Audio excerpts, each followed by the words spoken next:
Yang kedua adalah punya prestasi tinggi atau mencapai predikat terbaik. Syukur-syukur bisa cum laude. Ya. IPK-nya 3,7 ke atas, 3,8. Tidak ada nilai C-nya.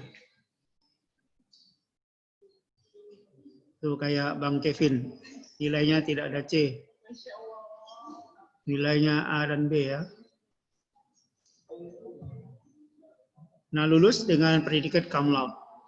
Jadi semua orang pengen, semua calon mahasiswa itu kepingin kuliahnya tepat waktu. Yang ketiga adalah, nah ini, kalau prestasinya sudah tinggi, prestasi Anda sudah baik, maka insya Allah Anda akan dapat beasiswa. Nah, di sini ada banyak ya, adik-adik mahasiswa semester 1, beasiswa yang disediakan di kampus. Ada beasiswa bidik misi, ada beasiswa tahfiz, dan banyak lagi lah beasiswa yang lain. Nanti Anda bisa tanya-tanya dengan kakak kelasnya, kakak tingkatnya, kepada pengurus MPS, peluang-peluang untuk mendapatkan beasiswa. Yang keempat, memiliki karya yang monumental. Nah, karya yang monumental ini bisa dalam bentuk prestasi yang tadi, prestasi akademik, atau prestasi non-akademik. Misalnya ada yang jago olahraga, ya, atau seni, bisa main musik, atau apa lagi. Nah, di situ bisa menorehkan karya yang monumental.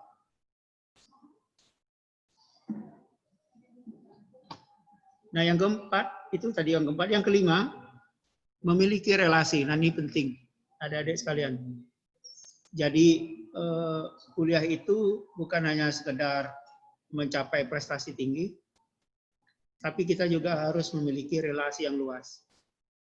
Apakah itu relasi sesama mahasiswa, atau relasi dengan masyarakat, dengan siapa saja. Nah, ini saya sampaikan penting supaya nanti adik-adik sekalian itu bisa, ketika jadi mahasiswa itu bisa menjalin relasi seluas-luasnya dengan banyak orang. Nah, mungkin cara yang paling gampang adalah Anda aktif di kegiatan HMPS. Nah, di situ nanti diharapkan Anda bisa berinteraksi dengan banyak orang. Nah, dengan begitu, dengan relasi yang banyak ini, salah satu dari 3 kesuksesan, kata John Naisbitt dalam The Third Wave, gelombang ketiga, bukunya yang sangat menarik itu, dia katakan, ada 3 rahasia orang yang sukses di masa depan. Nah, salah satunya adalah mampu menjalin relasi yang luas.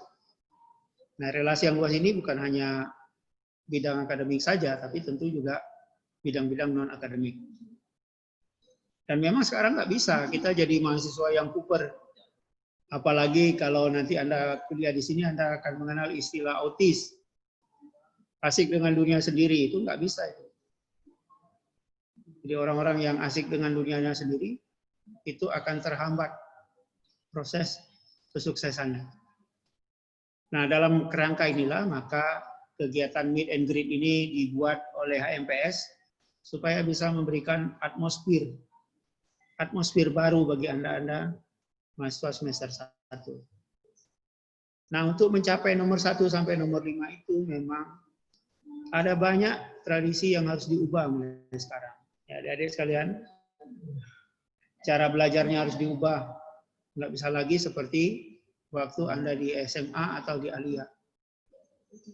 Di perguruan tinggi, studi itu lebih banyak dilakukan secara mandiri. Nah, oleh karena itu, mulai sekarang saya menghimbau Anda semua untuk mulai rajin membaca, ya, banyak membaca, meluaskan wawasan, banyak membaca teori-teori. Memang ini sesuatu yang membosankan bagi beberapa orang. Menghafal, apalagi menghafal teori itu memang pekerjaan yang tidak menyenangkan. Nah, tapi mau tidak mau itu harus kita lakukan. Anda juga harus melakukan itu. Nggak apa-apa, untuk sementara ini semester 1, semester 2 menghafal teori aja banyak-banyak. Baca buku. Bila perlu satu hari itu bikin target. Nah, masing-masing lah Anda membuat targetnya itu. Berapa biji buku yang harus dibaca setiap hari. Nah, ini saya kira harus ada perubahan perilaku ya. Jadi tidak bisa lagi kita mengandalkan belajar sebagaimana ketika Anda di Alia atau di sekolah menengah. Dan yang paling penting adalah untuk mencapai kelima hal ini, Anda harus banyak berdiskusi, bikin klub-klub diskusi di kelas Anda itu. Nah, bila perlu minta bimbingan para dosen. Saya bersedia saja itu masuk di kelas Anda kalau Anda tidak ada kuliahnya. Saya bersedia. Daripada tidak diisi, lebih bagus. Nah, kita lakukan enrichment perkuliahan dengan banyak melakukan kajian-kajian ya. Nah, nanti saya coba buka kesempatan bagi yang semester 1. Daripada Anda tidak kuliah, ya lebih bagus diisi dengan penyampaian materi-materi yang berkaitan dengan psikologi Islam. Apakah itu sebagai pengayaan, perluasan, atau pendalaman. Jadi ada enrichment, ada enhancement, dan seterusnya. Baik, mungkin kita harus masuk ke bagaimana sebenarnya studi di psikologi Islam itu. Studi di psikologi Islam itu diharapkan Anda bisa melihat bahwa studi Islam itu dilakukan secara komprehensif. Nah, ini bisa kita baca dalam surah Al-Baqarah ayat 208. Bismillahirrahmanirrahim. Ya ayyuhalladzina amanu khulu fi silmi kaffah wa la tattabi'u khutuwatis syaitan innahu lakum aduwwum mubin. Secara bebas terjemahannya adalah, hai orang-orang yang beriman, masuklah kamu ke dalam Islam secara utuh, kafah. Dan janganlah engkau mengikuti setan, sesungguhnya setan itu adalah musuhmu yang nyata.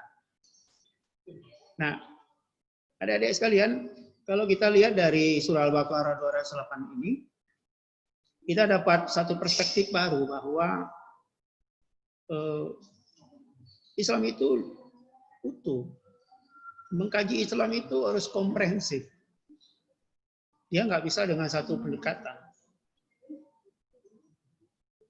Apakah nggak bisa menggunakan satu pendekatan? Bisa saja, tetapi hasilnya tentu tidak akan sebaik kalau pendekatan itu dilakukan secara komprehensif. Nah, oleh karena itu, kalau kita lihat dari surah Al-Baqarah 208 ini, saya melihat bahwa kajian Islam itu tidak bisa parsial. Kajian Islam itu harus menyeluruh. Tidak bisa kita juga hanya mengandalkan ilmu-ilmu agama saja, tapi juga harus dilengkapi dengan ilmu-ilmu yang menurut banyak orang itu disebut sebagai ilmu yang non-agama. Nah, meskipun saya secara pribadi kurang setuju kalau dikatakan ada ilmu-ilmu yang dipisah seperti itu. Ilmu agama dipisah dengan ilmu non-agama. Nah, ada yang mengatakan bahwa fisika, kimia, dan seterusnya itu bukan ilmu agama. Saya kira ini juga harus kita kaji ulang. Apakah benar statement itu? Baik, jadi mempelajari Islam, melakukan studi terhadap Islam itu harus komprehensif. Nggak bisa kita hanya menggunakan satu ilmu saja. Dan hati-hati, di ayat ini Allah mengingatkan kepada kita semua, jangan mengikuti syaitan. Nah, kenapa? Karena orientasinya itu bukan orientasi orang yang beriman. Ya. Dan ujung ayat ini menyatakan bahwa setan itu musuh yang nyata. Wah. Ini kalau kita tinjau dari perspektif psikologi Islam, ini sangat menarik. Kenapa? Karena kita tahu semua bahwa setan itu adalah entitas yang abstrak, yang nggak kelihatan atau yang kasat mata, nggak bisa diverifikasi, nggak bisa diteliti secara ilmiah, karena bendanya itu benda gaib. Nah, tetapi dalam Al-Quran ini disebut sebagai musuh yang nyata, mubin. Ini kan menarik ya, sesuatu yang abstrak diperlawankan sebagai sesuatu yang nyata, yang konkret. Saya kira ini menarik nih nanti kalau kita bahas dalam perkuliahan psikologi nanti. Kalau adik-adik sekalian nanti mengikuti perkuliahan baik di semester 1 sampai semester berikutnya. Nah, nanti saya yakin bahasan-bahasan seperti ini akan banyak diungkap atau diulas oleh para dosen yang akan mengajar Anda sekalian. Baik, kita teruskan dulu sementara ini. Nah, tadi ada kata Islam.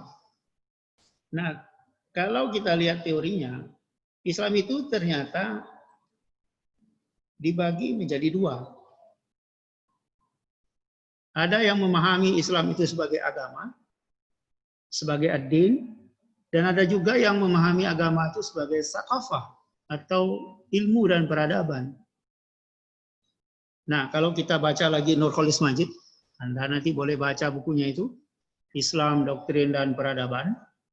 Di situ dia menerjemahkan Islam itu, Nurholis menerjemahkan Islam itu sebagai bukan hanya agama, bukan hanya ilmu dan peradaban, tetapi juga way of life, gaya hidup, yang memandu hidup kita sebagai manusia.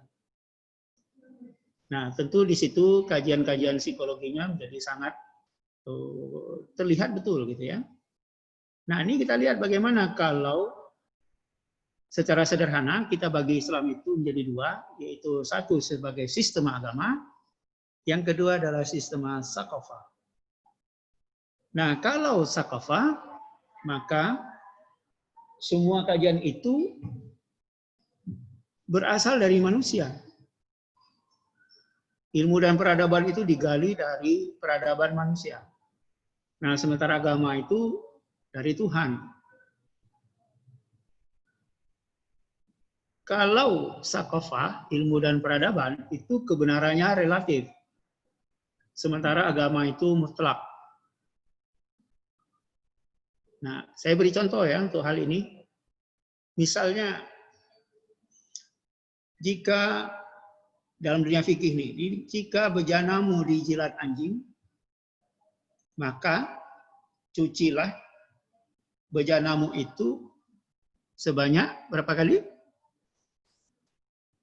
Berapa kali adik-adik? Ada yang bisa jawab? 7 kali. Ada nggak yang bisa jawab tuh? Sebanyak 7 kali ya. Iya Pak, 7 kali. Salah satu dari 7 basuhan itu menggunakan tanah. Nah, jangan pula basuhan yang ke-7 menggunakan tanah, ya tetap kotor piringnya. Ya, jangan yang ke-7 ya. Kalau masih yang ke-7 ya masih kotor karena ada tanahnya itu.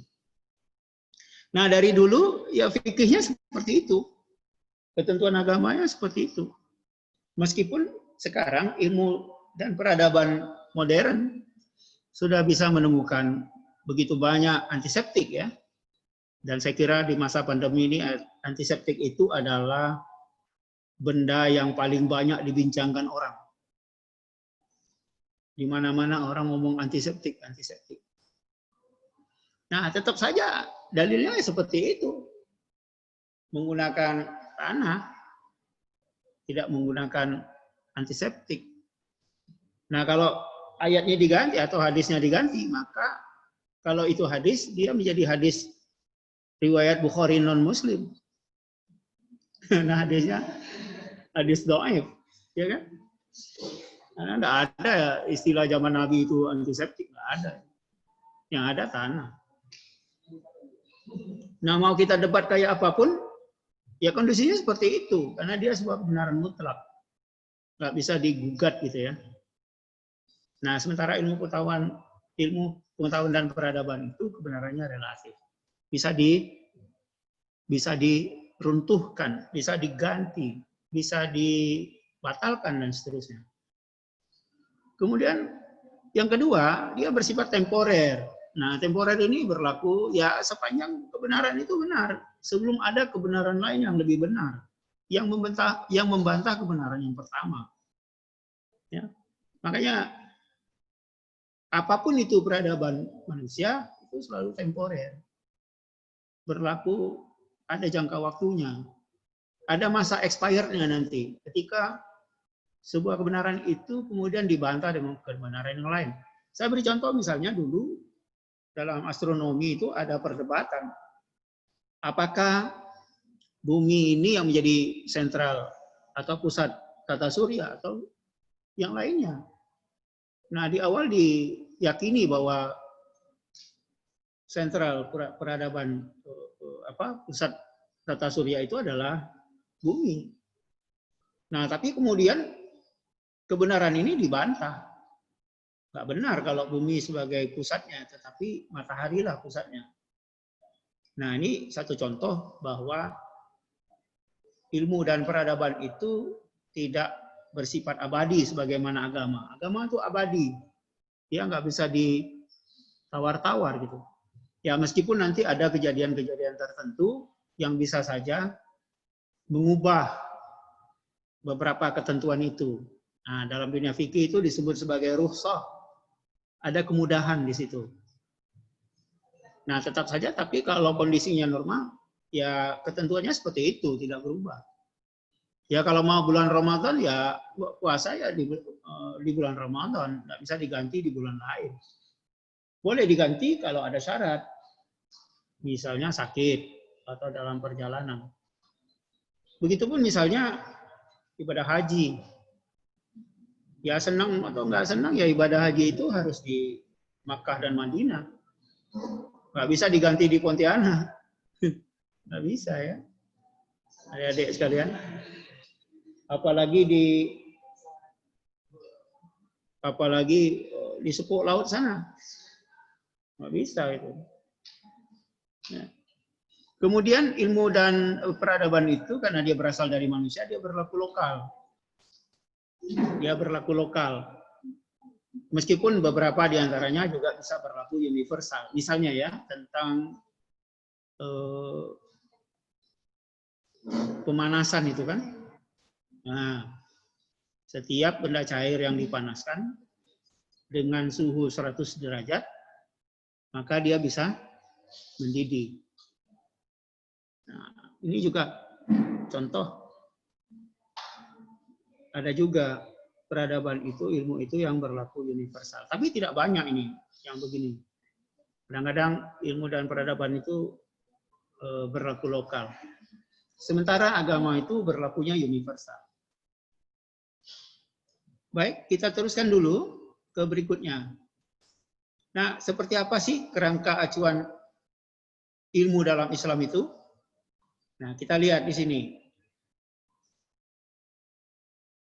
Beberapa ayat-ayat Allah dalam Al-Quran sebagai sumber ilmu. Kita lihat surah Al-Fussilat ayat 53.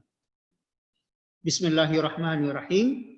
Sanurihim ayatina fil afaqi wa fi anfusihim hatta yatabayyana lahum annahul haq. Nah, kata yang pertama yaitu ayatina itu adalah ayat. Ayat itu adalah simbol ya, simbol. Bisa sinyal, bisa fenomenon. Nah, fenomenon ini yang sering banyak dibahas dalam kajian psikologi, fenomena. Lawan fenomena itu adalah nomena. Jadi ada fakta yang dibalik sesuatu yang nyata. Nah, yang nyata itu namanya fenomenon, yang tidak nyata itu adalah yang noumenon atau noumena. Keduanya ini tidak akan pernah ketemu. Keduanya tidak akan pernah ketemu.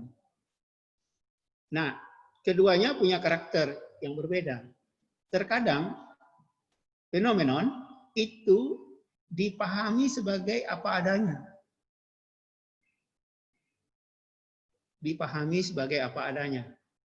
Meskipun kalau kita meninjaunya dari sisi noumena, lawannya, maka fenomena itu ternyata tidaklah seperti apa yang terlihat oleh indera. Apa yang terdeteksi oleh indera.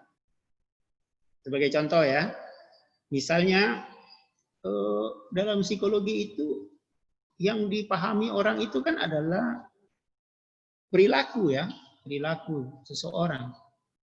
Nah, perilaku ini selalu yang bisa ditakar atau yang bisa dinilai itu adalah yang ditunjukkan.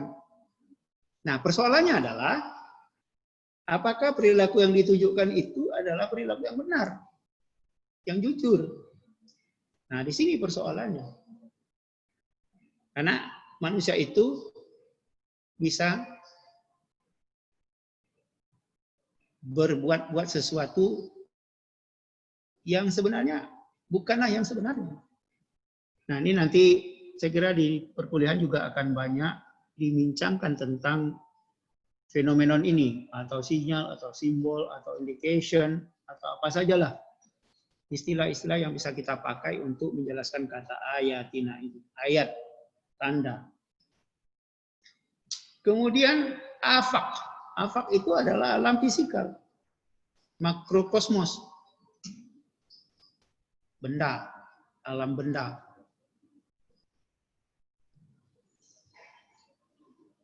Ya, kita juga termasuk benda kan, manusia juga termasuk benda. Di sini juga bisa jadi sumber ilmu. Misalnya bumi, afak bumi. Dia dari bumi itu atau dari benda alam fisikal itu melahirkan ilmu.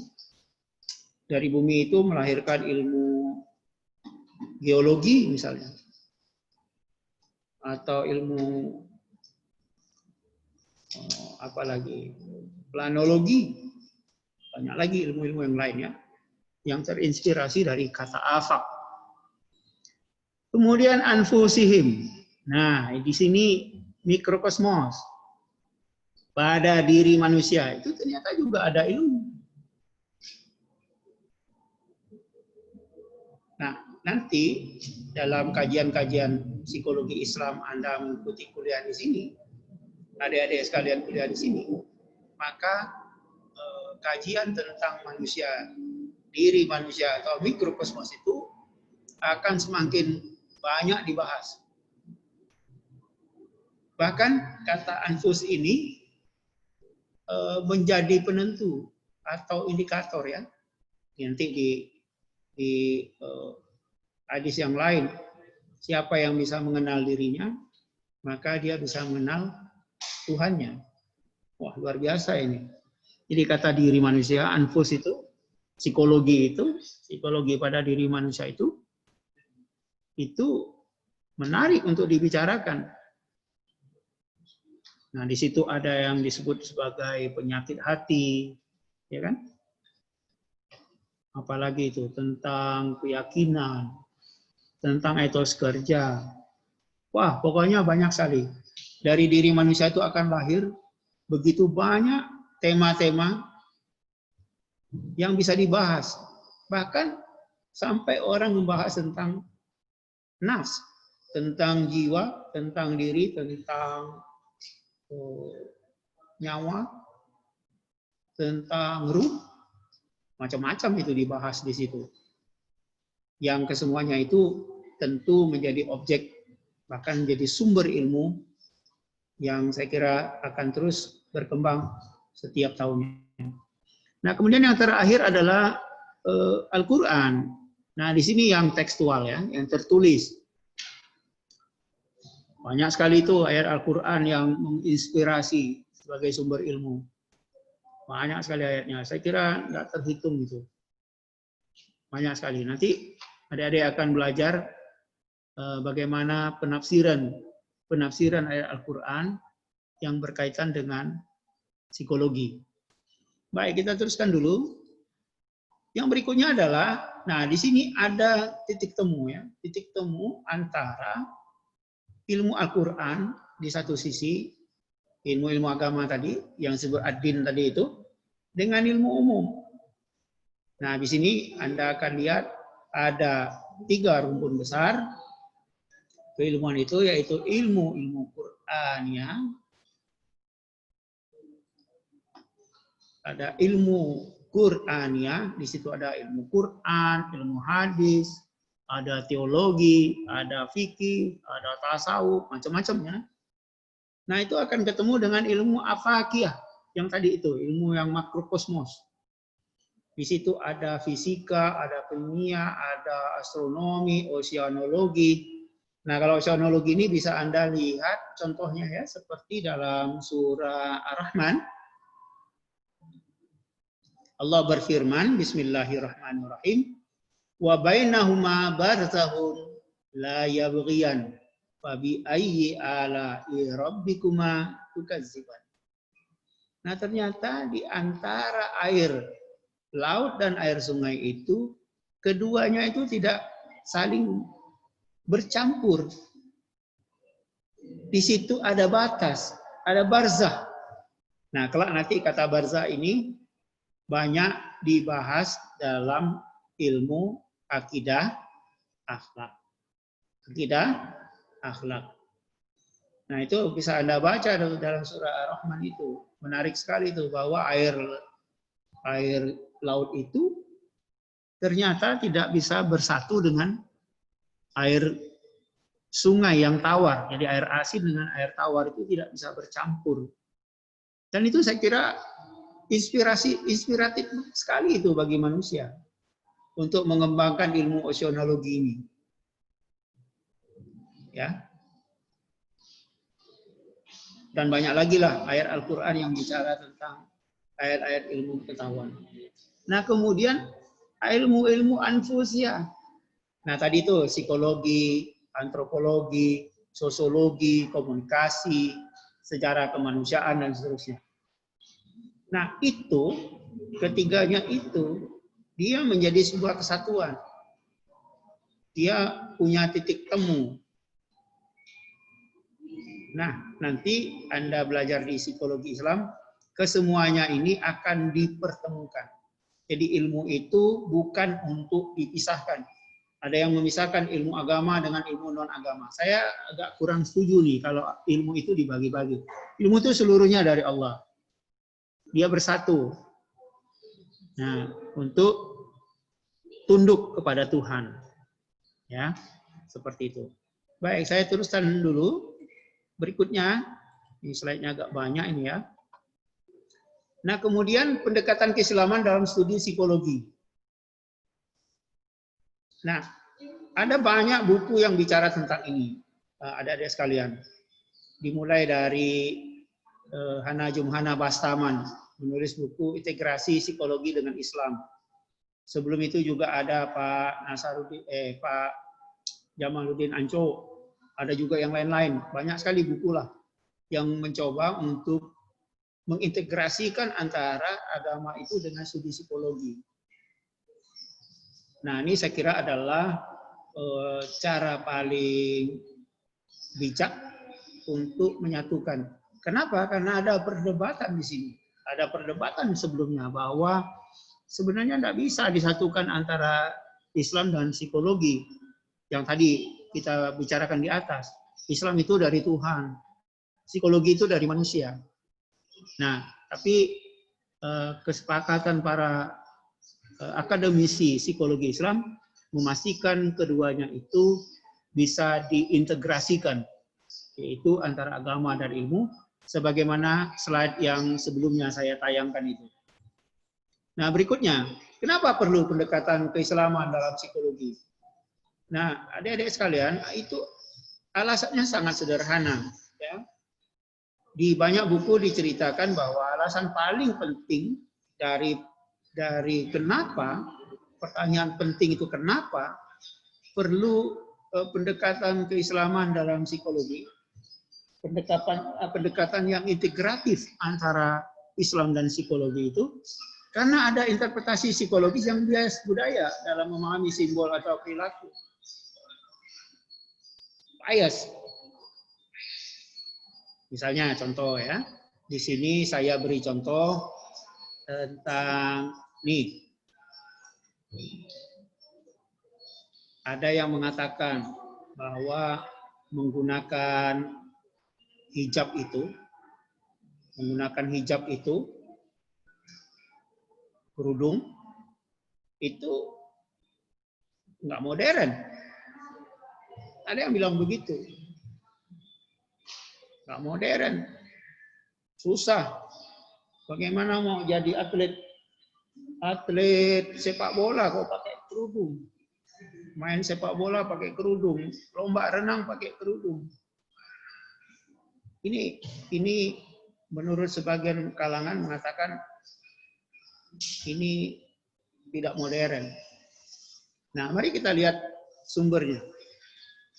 Firman Allah mengatakan, ya ayuhan nabi, qul li azwajika wa banatika wa nisa'il mu'minin yudnina 'alaihinna min jalabibihinna.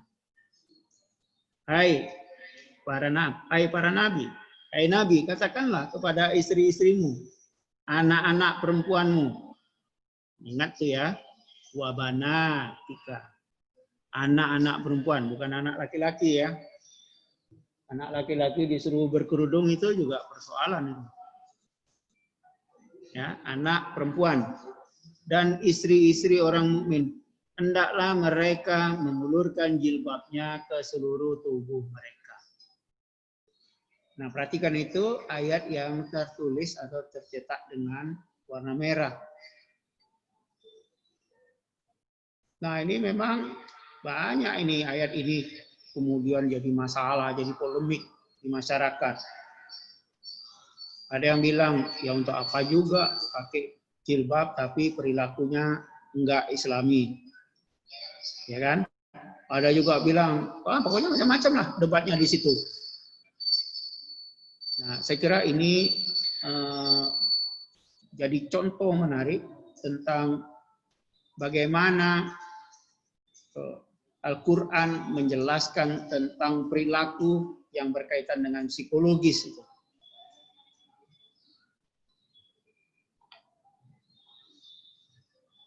Nah, kenapa disuruh menjulurkan jilbab? Di ujung ayatnya itu dikatakan, zalika adana ayu arafna fala yu'zaina wa kana Allahu ghafurur rahim. Nah, kenapa disuruh berjilbab? Maksudnya itu adalah supaya mudah dikenal. Mudah dikenal itu bahwa dia itu orang baik-baik, ya. Karena itu mereka tidak akan diganggu. Nah, diganggu itu kan juga sebuah perilaku tuh. Perilaku yang menjadi objek kajian psikologi.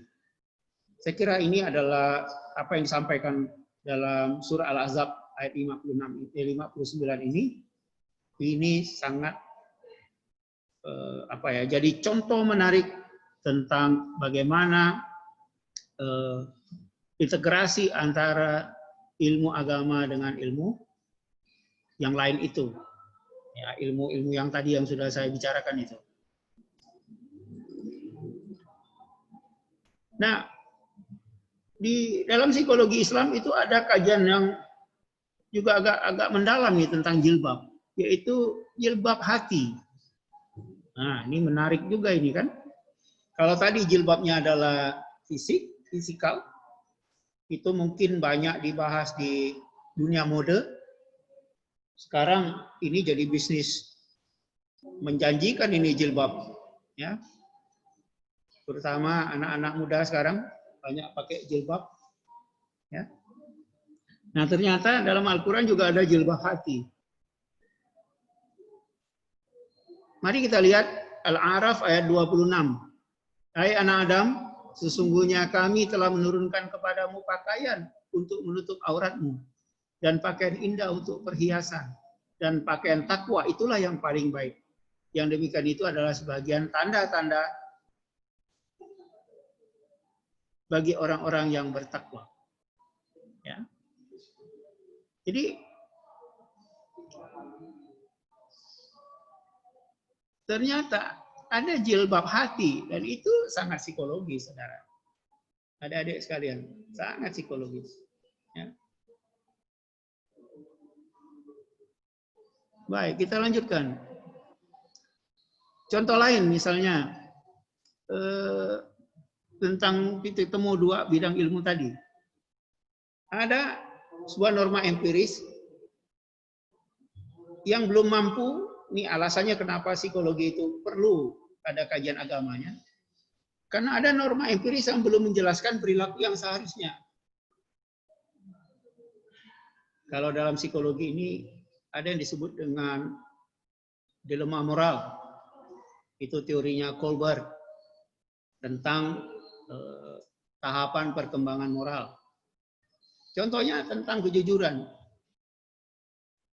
Nah, kita semua diminta untuk jujur. Tapi jujur itu kadang-kadang menyulitkan juga. Nah, mari kita lihat nih. Ada contoh tentang norma tes kejujuran. Kejujuran dengan status yang sangat tinggi itu adalah kejujuran Anda. Justru dengan kejujuran itu jadi sangat membahayakan Anda. Membuat orang lain tidak senang. Sekali-kali perlu berbohong untuk menghormati norma masyarakat. Pak, dilema juga ini ya. Jujur justru membawa petaka. Misalnya, saya kemarin waktu kuliah itu, kuliah Pak Ian, buat makalah itu saya nyontak teman saya. Saya yang nyontek dapat A, teman yang saya contek malah dapat B. Nah ini kan jujur yang justru bisa merugikan. Ya, tapi itulah dia, norma tes kejujuran. Yang kedua, statusnya tinggi. Anda berani membukakan kejujuran walaupun merusak diri sendiri. Kepolosan menjadikan orang lain tidak senang. Ini biasanya yang paling mudah contohnya adalah anak-anak ini. Anak-anak itu tidak pernah berbohong. Ya. Baik, yang berikutnya rata-rata. Kejujuran Anda yang sesekali berbohong sesuai yang dikehendaki masyarakat, justru Anda dinilai bijaksana. Padahal kenyataannya kita sudah berbohong. Kemudian dengan status rendah, jujur dengan status rendah itu adalah ingin dinilai baik, tetapi dengan pura-pura menunjukkan ketidakjujuran. Anda diragukan kejujurannya. Nah ini juga susah, dilematis ya. Bagaimana kalau ini jadi fenomena yang nanti banyak dibahas dalam kajian-kajian psikologi. Dan yang terakhir adalah sangat rendah. Anda pembohong, atau Anda orang suci, atau ya orang-orang yang bisa bermain perasaan. Nah ini tentu akan menjadi persoalan nih. Yang berikutnya, kenapa psikologi itu butuh Islam di dalamnya adalah tidak semua masalah dapat dianalisis dengan teori psikologi Barat. Misalnya psikoanalisis melihat semua fenomena manusia itu adalah psikologi seksual. Semuanya didasarkan atas dalil-dalil seksual. Kemudian psikobehavioristik, psikologi itu seperti hewan. Berlaku di situ hukum stimulus respon. Manusia itu tidak lebih seperti robot. Ya. Tidak punya proses berpikir. Diberi respon, diberi stimulus, akan melakukan respon. Dan yang lebih aneh lagi, dalam kajian psikobehavioristik ini, hampir semua penelitiannya dilakukan terhadap hewan. Makanya dikenallah aliran ini sebagai psikologi binatang atau psikologi hewan. Lalu hasil-hasil penelitian itu diterapkan kepada manusia. Nah ini kan perlu kajian mendalam lagi nih tentang apakah cara seperti ini dapat diterima gitu ya, dapat diterima. Saya kira ini butuh kajian yang lebih mendalam tentang itu. Kemudian psikohumanistik. Nah di sini psikologi terlalu percaya diri,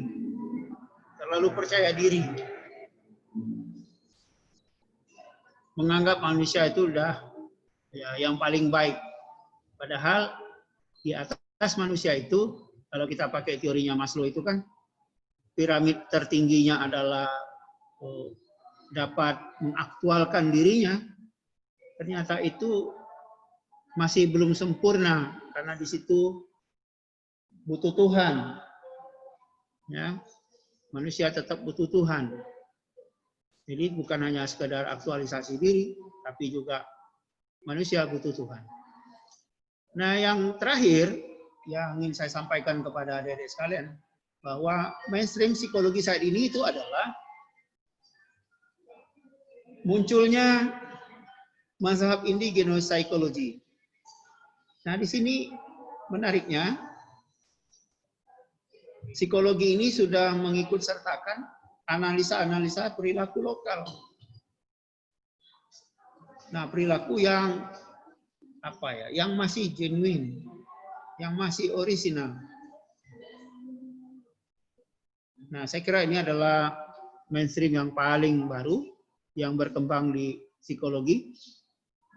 Ini adalah saya kira ujung dari psikologi transpersonal ya. Nah, yang terakhir, adik-adik sekalian, kalau nanti Anda melakukan studi di psikologi Islam, bahwa semua apapun yang berkaitan dengan persoalan-persoalan kemanusiaan itu seluruhnya sudah ada dalam Al-Quran. Kita lihat dalam surah An-Nahl ayat 89.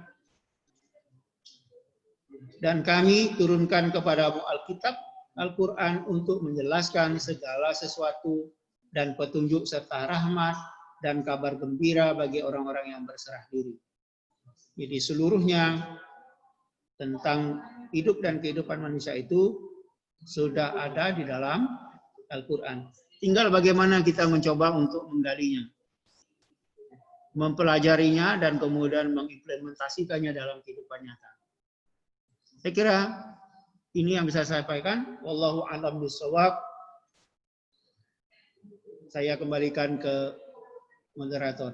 Terima kasih.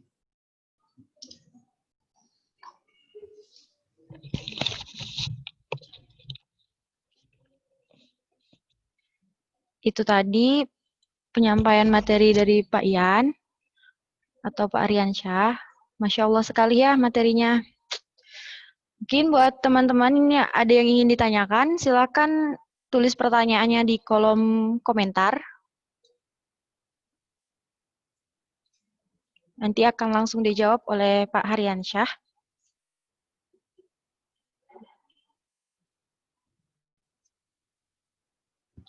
Atau bisa raise hand kali ya, moderator? Oh iya, Ya. boleh raise hand-nya.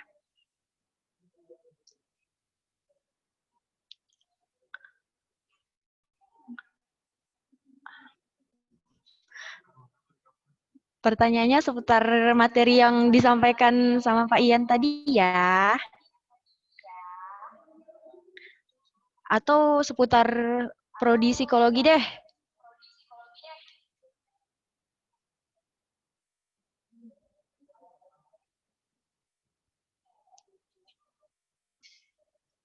Ayo, mana nih ada yang mau ditanyakan?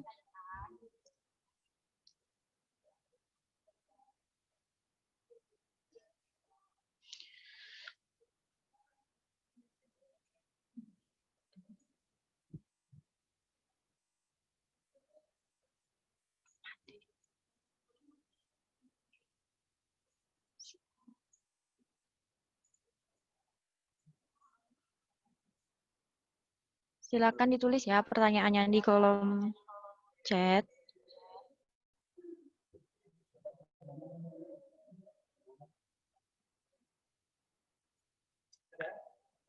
yang mau didiskusikan?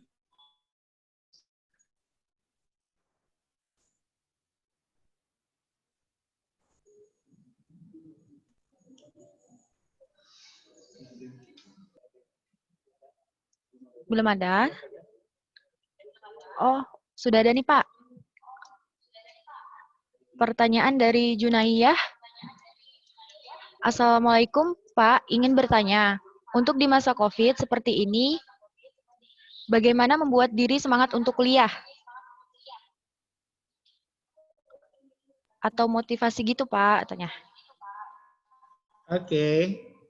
Terima kasih. Junaiyah ya. Ini tidak semua hidup ini selalu bahagia. Itu harus diyakini dulu. Tapi yang jelas dalam kehidupan itu kadang-kadang ada yang tidak sesuai atau tidak membuat kita jadi bahagia. Nah, tidak bahagia ini bisa saja karena sesuatu itu bagi kita tidak menyenangkan. Misalnya ya, apa yang bisa jadi bahagia pada saat orang sedang sakit gigi? Saya yakin tidak ada yang bahagia itu pada saat orang menderita sakit gigi itu. Mana ada bahagianya? Ya kan? Orang nyanyi saja salah. Apalagi orang marah-marah. Nah, itu dulu. Bahwa hidup itu kadang-kadang ada yang tidak menyenangkan. Nah, bukan berarti bahwa sakit, kematian, nanti itu ada tema-tema itu ya dalam perkuliahan. Sakit, mati, bencana, tidak bahagia, menderita, suffering, dan seterusnya itu nanti akan Anda pelajari itu. Nah, itu tetap jadi bagian dari sebuah episode kehidupan. Nah, banyak orang yang kemudian melihat sisi negatif dalam hidup itu justru menjadi sisi yang positif. Saya beri contoh ya, pemulung. Nah, pemulung itu kalau dia pergi pagi-pagi dari rumahnya itu dia bawa apa? Junaiyah, bawa apa coba? Ada yang jawab enggak nih? Bawa apa nih yang moderator? Bawa karung kan? Bawa karung. Bang Kevin bawa karung. Bang Kevin, dari rumahnya karungnya berisi atau kosong? Kosong. Kosong kan? Iya, Pak. Apakah membawa karung kosong itu sebuah penderitaan? Enggak kan? Enggak, ringan. Masukin kantong aja selesai. Tetapi justru karung yang kosong itu bagi seorang pemulung adalah penderitaan. Kenapa coba? Karena dia punya tujuan, tidak Pak. mendapatkan rezeki apa-apa. Itu artinya kalau karungnya kosong. Betul, Pak. Tidak ada rezeki di hari itu. Iya. Malah dia berniat dari rumah, berdoa dari rumah, penuhkanlah, Karung. ya Allah penuhkanlah karungku yang kosong ini. Nah, pada saat karungnya penuh, coba Bang Kevin, pada saat karung berat, menderita itu. Menderita. Tapi justru bagi si pemulung, beratnya memikul beban di karung itu bukan penderitaan. Justru dia semakin bersemangat pulang ke rumah karena dari situ dia dapat rezeki yang akan diberikannya kepada anak dan istrinya. Nah, coba mari kita melihat situasi itu jangan hanya berdasarkan perspektif kita sendiri. Nah, saya berikan contoh pemulung tadi itu. Malah dia merasa sedih kalau pulang ke rumah karungnya masih dalam kondisi kosong. Nah, karena itu betul terus dalam dying counseling itu dia katakan bahwa dalam penderitaan itu ada kebahagiaan dan di dalam bahagia itu juga potensial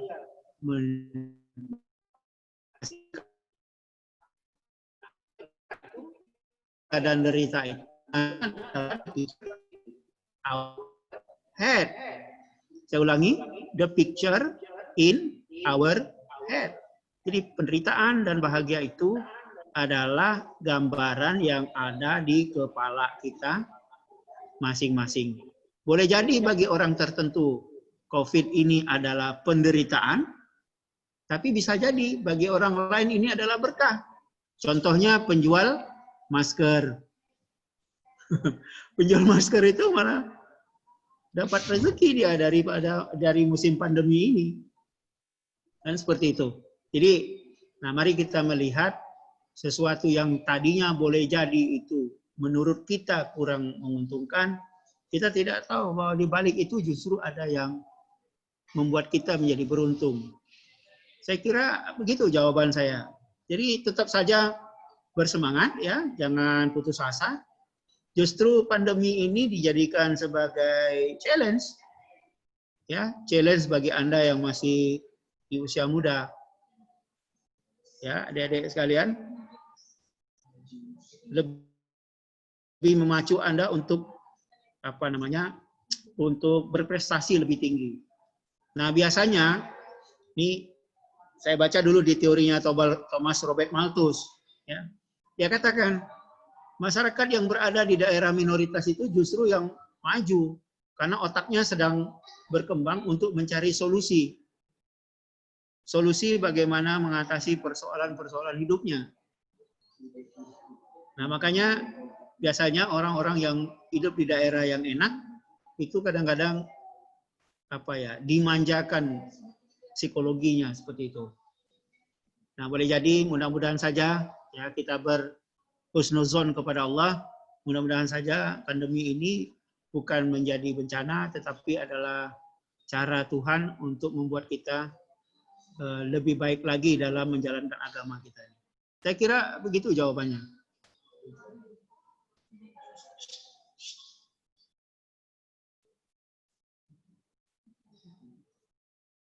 Masih ada pertanyaan?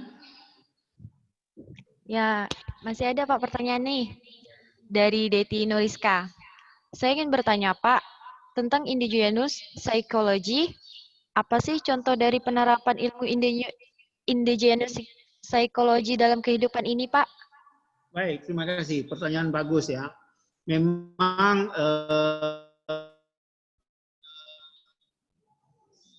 bolehlah disebut mazhab ini. Jadi yang pertama adalah behaviorisme atau behavioristik, yang kedua adalah psikoanalitik, yang ketiga adalah psikohumanistik, yang keempat adalah transpersonal, dan yang terakhir ini adalah indigenous psychology. Secara sederhana, indigenous psychology ini adalah menggabungkan keempat aliran yang sudah berkembang di psikologi. Nah, ditambah dengan kajian-kajian lokal. Nah, ternyata saudara, ya, apa yang menjadi fenomena asli, genuine dari kemanusiaan itulah yang sebenarnya yang paling penting untuk dibicarakan di dalam psikologi. Kenapa? Karena mungkin kajian psikologi selama ini sudah menjauh dari isu kemanusiaan yang sebenarnya. Sudah menjauh dia. Contoh ya. Nah, ini saya beri contoh. Jadi indigenous psychology ini mengembalikan isu-isu kemanusiaan sebagai objek kajian penting dalam psikologi. Contoh, ada banyak buku yang menjelaskan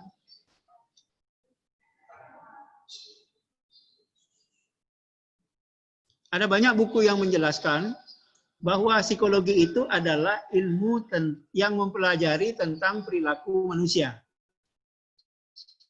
Begitu kan? Bang Kevin, betul enggak tuh definisinya?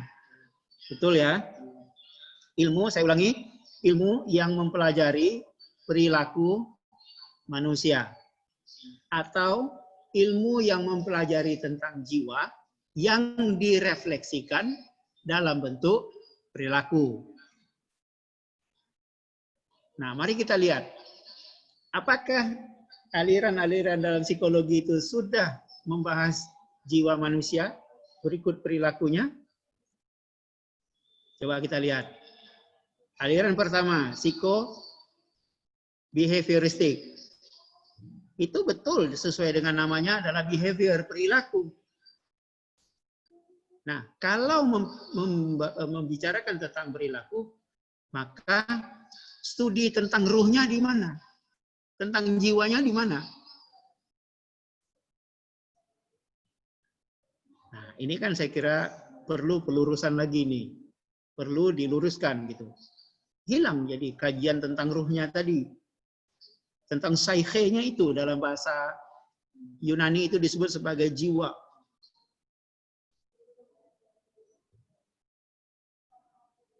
Nah, lalu mencoba untuk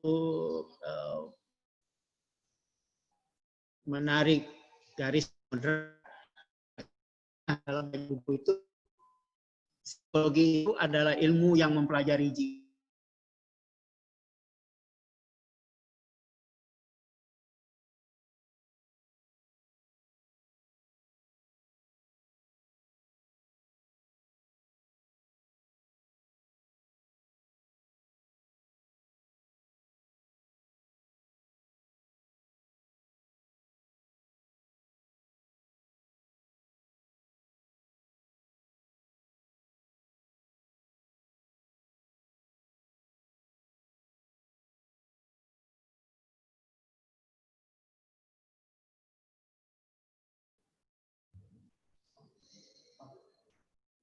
Oke.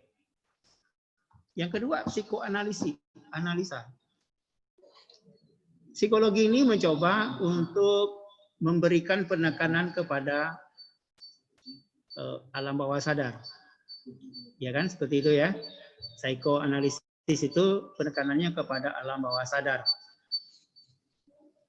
Nah, coba Anda analisa.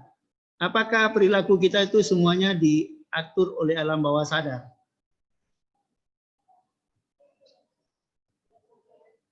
Kalau diatur oleh alam bawah sadar, maka nanti kalau bicara tentang hukum, itu jadi persoalan.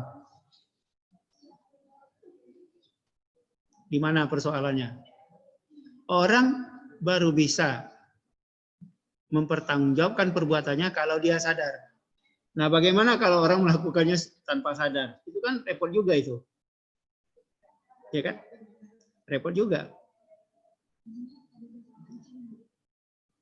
Bisakah orang dihukum padahal sesuatu itu dilakukan tanpa sadar? Misalnya orang gila. Nah, belakangan ini kan kemarin ada isu yang menarik tentang orang gila itu kan? Nah, bisakah itu dipertanggungjawabkan? Tentu saya kira tidak. Nah, lagi-lagi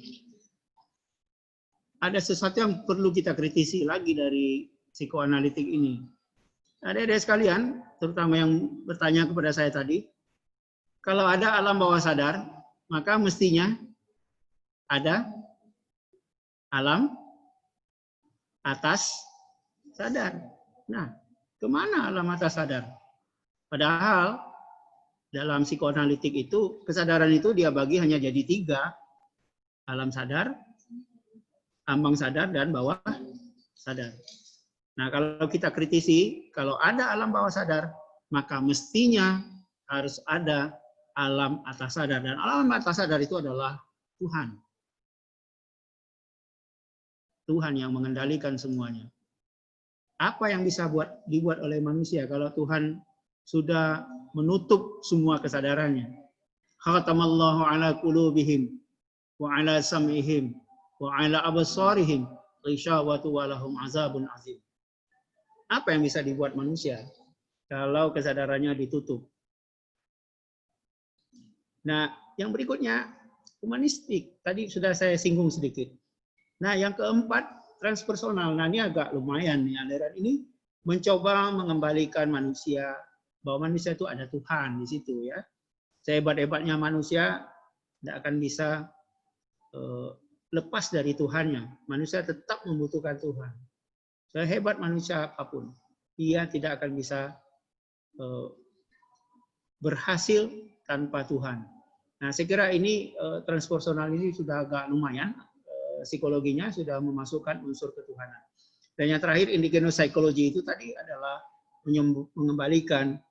mencoba mengembalikan manusia ke kodratnya yang sebenarnya, gitu ya, bahwa dia juga manusia, dia punya kelemahan, dia juga punya kelebihan, dia punya otak, punya hati, dan seterusnya, dan tapi juga dia tidak bisa hebat tanpa bantuan Tuhan.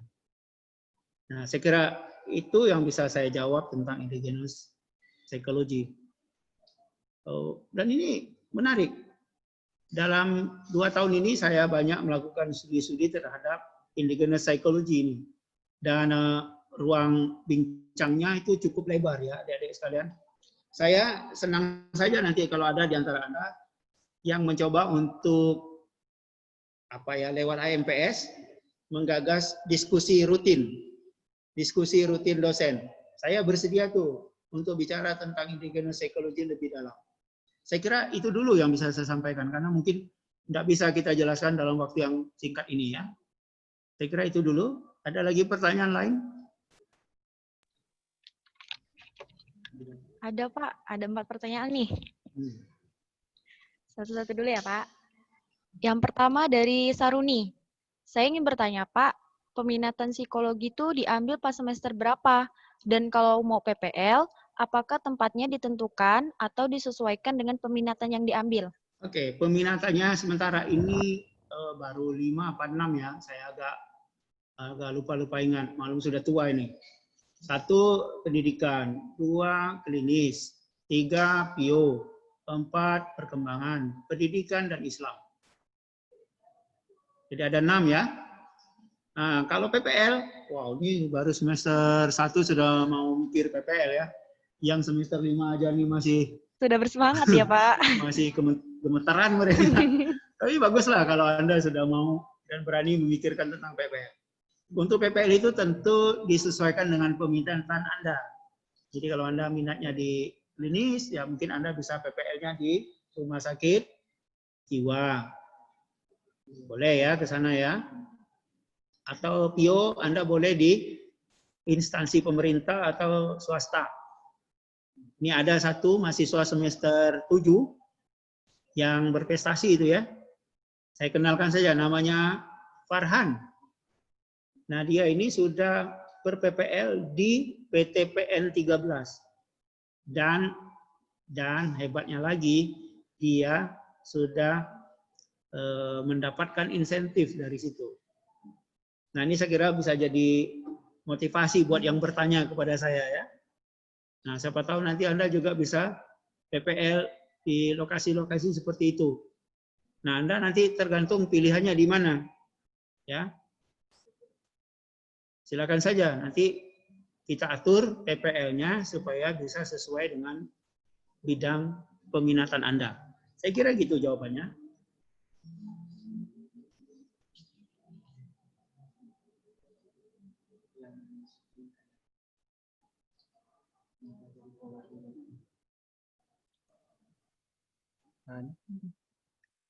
Lanjut Pak, pertanyaan dari Sukril Hayat.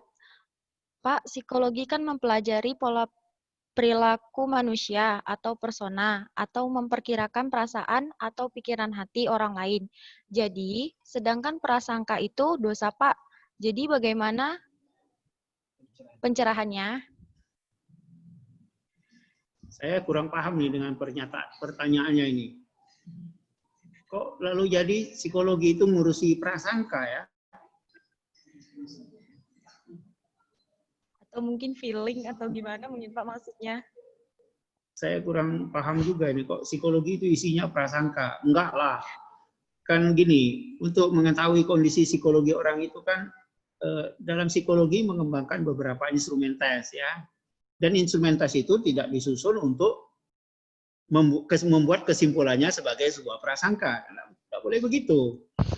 Nah, kesimpulannya tentu ilmiah ya, karena instrumen yang dibuat pun adalah instrumen yang ilmiah juga. Dilakukan uji kajian berkali-kali, barulah instrumen itu bisa dipakai. untuk sebagai paling tidak menjelaskan apa yang sedang terjadi pada seseorang. Nah, kalau prasangka itu kan sesuatu yang nggak jelas tuh, nuduh-nuduh aja, ya. Misalnya,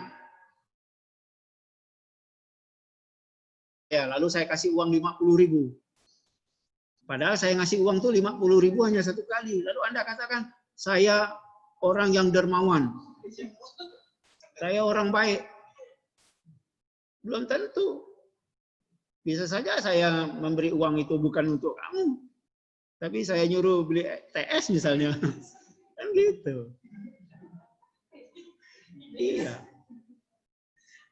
Jadi jangan dilihat perilaku itu hanya satu kali. Perilaku itu kan berulang kali. Makanya kalau dalam ilmu akhlak itu dikatakan kuliah al-akhlak, itu boleh Anda baca bukunya, mengatakan bahwa perilaku yang benar itu adalah perilaku yang diulang-ulang berkali-kali dan menunjukkan hasil yang ajak, yang tetap, konsisten. Jadi kalau dia baik, ya sepanjang hidupnya dia baik. Itulah dia perilaku. Itulah dalam kuliah Ahmad Amin itu, kuliah al-akhlak itu, Ahmad Amin mengatakan perilaku itu adalah kebiasaan melakukan sesuatu yang dilakukan secara berulang-ulang. Dan itu konsisten. Dan bukankah Allah itu suka dengan sesuatu yang kecil, tapi konsisten. Ini enggak, satu hari dihajar 40 juz. Membaca Quran 40 juz satu hari. Meskipun Quran itu hanya 30 juz kan. Ditambah 10 juz biar mantep gitu. Tapi ya satu kali itu saja, setelah itu berhenti. Nah, apa itu bisa dikatakan sebagai perilaku yang benar, perilaku yang memang menjadi kecirian orang itu? Kan udah nggak bisa itu. Nah, sekali lagi saya juga kurang paham kalau psikologi isinya adalah prasangka. Memang ada kajian tentang prasangka dalam psikologi. Nanti Anda yang peminatannya psikologi sosial, nah itu ada tuh tema-tema tentang prasangka itu. Ada prasangka etnis, ada prasangka buruk, banyaklah pokoknya prasangka itu. Yang kalau dalam bahasa psikologi Islam disebut dengan zon. Apa ya zon itu? Ragu-ragu ya, ragu-ragu. Atau prasangka. Nah, saya kira gitu jawabannya. Masih ada? Masih ada, Pak. Dari Ridho Bilhaki, saya mau bertanya Pak Yan. Kalau misalnya ada orang yang terlalu fokus hingga tidak mendengarkan omongan orang lain, itu bagaimana ya Pak secara psikologi?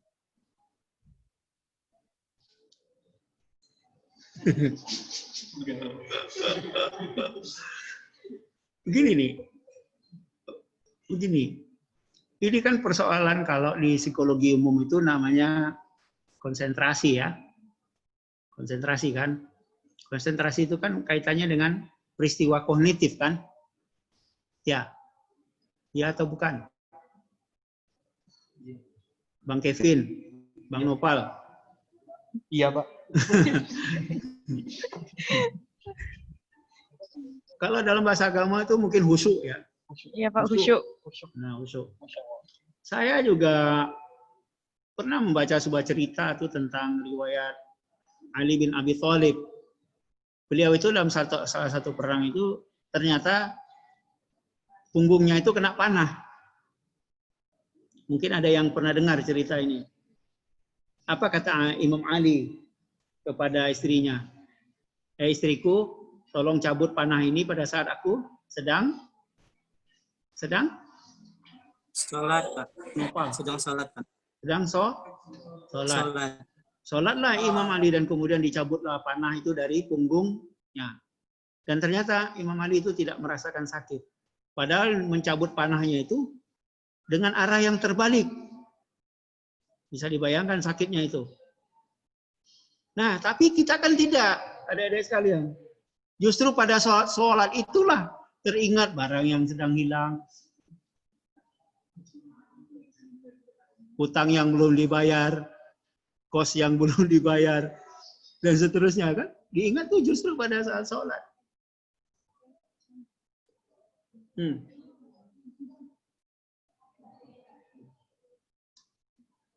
Jadi soal konsentrasi itu memang agak apa ya? Agak harus dibahas secara mendetil di sini, mendalam. Karena bisa jadi orang yang terlalu serius itu bisa jadi indikasi dia mengalami gangguan psikologi. Tuh, rata-rata anak yang soliter, penderita soliter itu kurang atensinya terhadap sosialnya. Dia asik dengan dunianya sendiri. Begitupun orang-orang autis itu kan. Banyak asik dengan dunianya sendiri. Nah, tetapi apakah orang yang konsentrasi itu lalu kita sebut autis atau soliter? Ini kan bermasalah. Nah, saya kira ini perlu pendalaman ya. Nah, bersyukurlah Anda nanti kuliah di sini akan dapat pencerahan-pencerahan seperti itu oleh dosen-dosen psikologi yang hebat-hebat itu. Nah, jadi problem itu bukan hanya problem Anda. Ya, kalaupun itu adalah informasi yang Anda dapatkan, nah insya Allah dalam perkuliahan nanti Anda akan dapatkan penjelasan ini mungkin dari Bu Is, dari Bu Fitri, Bu Kiki dan lain-lain. Ya, nah cuma ada satu catatan kecil nih yang mau saya sampaikan ke Anda, bahwa orang yang itu kadang-kadang itu mengalami gangguan-gangguan semacam ini. Ya. Nah, nantilah di perkuliahan nanti akan saya jelaskan siapa saja orang-orang itu. Kalau saya sampaikan sekarang nanti tidak penasaran lagi kan? Betul Pak, nah, betul. Nanti di perkuliahan. Karena waktu juga ya. Mungkin yang terakhir ini. Iya, yang terakhir Pak. Dari Sindani, saya ingin bertanya Pak, kebanyakan pakar psikologi melihat gerak-gerik, cara menulis, dan bahkan bentuk penulisan serta arah pandang mata seseorang, lalu menyimpulkan suatu kesimpulan. Akan tetapi, bukankah tidak semua orang seperti itu? Misalnya, orang tersebut memberikan gerakan refleks, atau memang mereka sudah terbiasa dengan melakukan hal tersebut? Ini pertanyaan bagus nih. Memang ada banyak metode ya untuk mencoba sedikit mengungkaplah aspek psikologi seseorang. Katanya dari tulisan itu bisa menggambarkan kepribadian orang. Ingat ya, kepribadian nih, bukan psikologi, kepribadian. Ada juga katanya gesture. Gesture itu bisa juga menggambarkan kepribadian orang. Itu namanya bahasa tubuh atau body language. Dan banyak lagi lah. Ada bentuk muka, bentuk lubang hidung. Bentuk lubang hidung pun katanya menggambarkan kepribadian orang. Macam-macam aja. Garis tangan, apalagi ya, cara berjalan, macam-macam lah pokoknya. Nah, saya kira itu adalah instrumen-instrumen kecil yang dibuat dalam upaya untuk memahami manusia. Itu instrumen kecil saja saya kira. Nah, padahal manusia itu sesungguhnya, saudara sekalian, adalah entitas yang paling kompleks, yang paling sulit dipahami itu adalah manusia. Makanya Alexis Carrel dalam bukunya Man Who's the Unknown, dia jelaskan bahwa manusia itu sebuah misteri besar. Susah mau mengungkap manusia itu siapa. Dan ternyata dari manusia lah muncul begitu banyak ilmu. Ada biologi, psikologi, sosiologi, ekonomi, politik, macam-macam tuh. Itu adalah ilmu yang dilahirkan dari inspirasi tentang manusia. Nah, pokoknya intinya entitas yang paling sulit dipahami itu adalah manusia. Bahkan kadang-kadang ada orang yang tidak paham dengan dirinya sendiri. Sering bertanya. Tuh contohnya tuh ada dulu filosof masa lalu itu kan. Ada Socrates, ada Aristo, ada Plato yang selalu bertanya, siapa saya ini? Gitu. Saya ini siapa? Nah, itu membuktikan bahwa manusia itu adalah sebuah misteri yang luar biasa. Nah, oleh karena itu nanti saya berharap lewat kajian-kajian psikologi Islam di sini akan menghadirkan, akan mencoba menghasilkan apa ya, alat-alat deteksi untuk mencoba mengungkap misteri manusia itu. Nah, saya menunggu nanti itu dari adik-adik sekalian bisa membuat skala-skala pengukuran tentang manusia. Misalnya tadi itu bagaimana mengukur busuk itu seperti apa gitu, supaya dia bukan bagian dari autis atau bukan dari bagian dari soliter. Oh, ini adalah busuk dalam sholat. Nah, itu saya juga menantang nih adik-adik sekalian nanti yang semester 1 ini bisa menghasilkan alat ukur itu, ya. Ya, meskipun masih banyak yang bertanya itu tentang keabsahannya. Masih banyak itu. Ini bagaimana metodenya, bagaimana implikasinya, bagaimana teorinya, dan seterusnya, dan seterusnya. Nah, saya kira itulah yang nanti akan kita bahas dalam beberapa perkuliahan.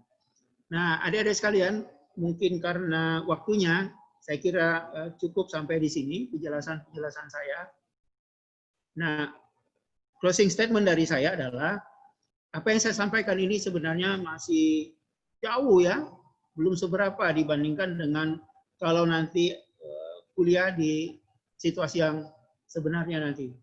Anda akan dihadapkan dengan 154 SKS. Cukup banyak, itu berisi, saya kira puluhan ribu entrian yang harus Anda pelajari selama kurang lebih 8 semester ya, sampai nanti Anda skripsi. Ini adalah bagian kecil. Saya berharap ini bisa menjadi trigger bagi Anda semua, mahasiswa baru, bagi menjadi pendorong ya, motivasi. Jangan lalu melihat perbincangan hari ini Anda mengatakan, wah sulit nih kuliah di psikologi. Enggak juga. Kalau sulit, nggak ada Bang Kevin, nggak ada Bang Noval. Nggak ada mereka itu kalau kuliah di psikologi itu sulit. Nah, mudah-mudahan kedepannya Anda bisa menjadi calon sarjana, sebagaimana tadi disambut oleh Bu Is, calon sarjana di tahun 2024. Amin. Amin. Saya kira ini saja yang bisa saya sampaikan, lebih kurangnya minta maaf. Billahi taufiq wal hidayah. Assalamualaikum warahmatullahi wabarakatuh. Waalaikumsalam warahmatullahi wabarakatuh.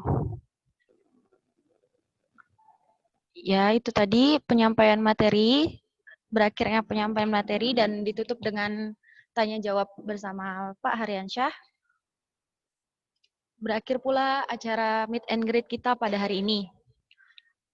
Mungkin dengan adanya meet and greet ini, kami harapkan agar teman-teman mahasiswa baru semakin bersemangat untuk menjalani kuliah di psikologi Islam. Dan satu, jangan takut sama statistika. Itu saja. Jadi itu yang takutnya dengan siapa nih? Dengan mata kuliah statistika, Pak. Iya kan? Takutnya mereka udah dengar statistika nanti malah, aduh ngitung-ngitung katanya.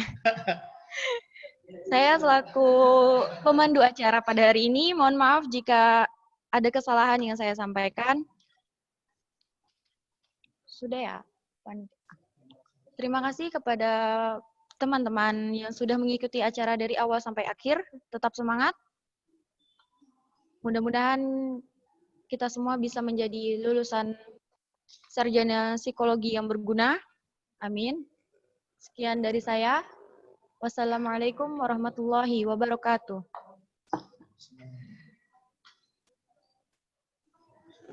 Oke, waalaikumsalam warahmatullahi wabarakatuh. Terima kasih host cantik. Terima kasih Bapak Haryansyah. Terima kasih Ibu Isyatul Mardiah. Terima kasih semua teman-teman HMPS. Dan terima kasih semua untuk mahasiswa baru. Sarjana Psikologi 2021 ya? 2020. Ya. Baik. 2000 berapa? 2024, Bu. 2024. Oh ya, 2024. Saya halu banget ya. Iya. Oke, baik semuanya silahkan diaktifkan mute all-nya dan silahkan diaktifkan videonya, kita foto bersama ya. Ya. Pasang Oke. senyum. Layar pertama mulai dari host. Mulai dari host sampai April Farizi, ada Sindani, Desta, ada Rani, ada Fiona. Halo Safia semuanya ya, diaktifkan videonya ya. Saya belum siap. Saya screenshot dulu.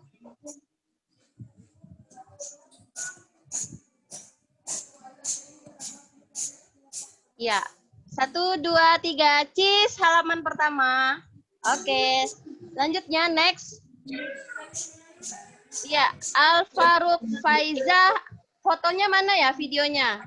Naila Azizah, Pak Ian belum. kemudian ada Rizal Muhaimin. Silakan senyum manisnya ditampilkan untuk hari ini dan senyum terbaiknya. Baik, oke, Iya, Pak, 1, gabung, Pak. 2, 3, cheese. Oke. Lanjut yang ketiga. Mulai dari siapa? Putri Tamara, itu aktifkan videonya ya. Mary, Ariska, Raden, Tirta Yudi. Nana mau Ya, ngebusin silakan Bapak. 1, 2. Mary Kurniawan. 1, 2, 3. Oke, Citra Wulandari, manis sekali senyumnya. Oke ya.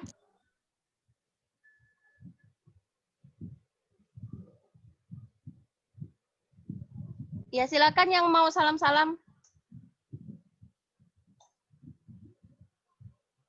Oke.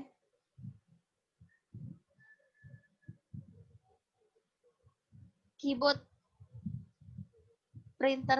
keyboard saya ini agak bermasalah untuk print screen-nya. Jadi saya harus menggunakan OSK. Jadi agak sedikit lama ya, teman-teman.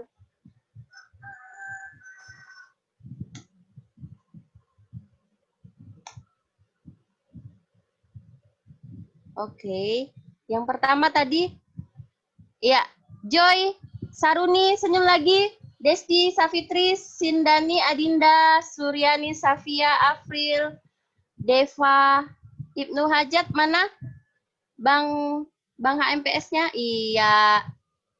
Oke. 1, 2, 3. Bang HMPS.